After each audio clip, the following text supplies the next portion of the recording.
Ernakulam Kuttampuzha agricultural സഹകരണ സംഘത്തിൽ കോടികളുടെ തട്ടിപ്പ് നടത്തിയ കേസിൽ കോൺഗ്രസ് നേതാവ് അറസ്റ്റിൽ. സൊസൈറ്റി പ്രസിഡന്റും മുൻ കോൺഗ്രസ് കോതമംഗലം ബ്ലോക്ക് സെക്രട്ടറിയുമായ കെ.എ. സിബിയെയാണ് ക്രൈംബ്രാഞ്ച് അറസ്റ്റ് ചെയ്തത്.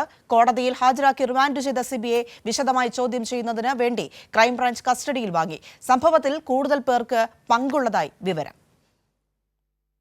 71 ലക്ഷം രൂപയുടെ വൻ തട്ടിപ്പാണ് കോൺഗ്രസ് ഭരിക്കുന്ന കുട്ടമ്പുഴ അഗ്രികൾച്ചറൽ സഹകരണ സംഘത്തിൽ നടന്നത്. കേസിൽ അറസ്റ്റിലായ സൊസൈറ്റി പ്രസിഡന്റും മുൻ കോൺഗ്രസ് കോതമംഗലം ബ്ലോക്ക് സെക്രട്ടറിയുമായ കെ.എ. സിബിയെ 2 ദിവസത്തെ കസ്റ്റഡിയിൽ വിട്ടു. പ്രതിയെ ക്രൈംബ്രാഞ്ച് വിശദമായി ചോദ്യം ചെയ്യും. തട്ടിപ്പിൽ 13 പേർക്കെതിരെയാണ് പോലീസ് നിലവിൽ കേസെടുത്തത്. സൊസൈറ്റി സെക്രട്ടറി ഷൈല കരീം, കുട്ടമ്പുഴ കോൺഗ്രസ് മണ്ഡലം പ്രസിഡന്റ് ജോഷി പൊട്ടക്കൽ, യൂത്ത് കോൺഗ്രസ് നേതാവ് ആഷ്ബിൻ ജോസ് എന്നിവരാണ് മറ്റു പ്രതികൾ. നിക്ഷേപം തിരികെ ലഭിക്കാത്തതിനെ തുടർന്നാണ് ചില നിക്ഷേപകർ പോലീസിനെ സമീപിച്ചത്. തുടർന്ന് പോലീസ് അന്വേഷിച്ച ശേഷമാണ് കേസ് ക്രൈംബ്രാഞ്ച് ഏറ്റെടുത്തത്. ആരോപണം ഉയർന്നതിന് പിന്നാലെ ഉണ്ടായ പ്രതിഷേധത്തെ തുടർന്ന് സിബിയെ കോൺഗ്രസിൽ നിന്നും പുറത്താക്കിയിരുന്നു. സംഭവത്തിൽ കൂടുതൽ കോൺഗ്രസ് നേതാക്കളിലേക്കും അന്വേഷണം നീളുകയാണ്. കൈരളി ന്യൂസ്, കൊച്ചി.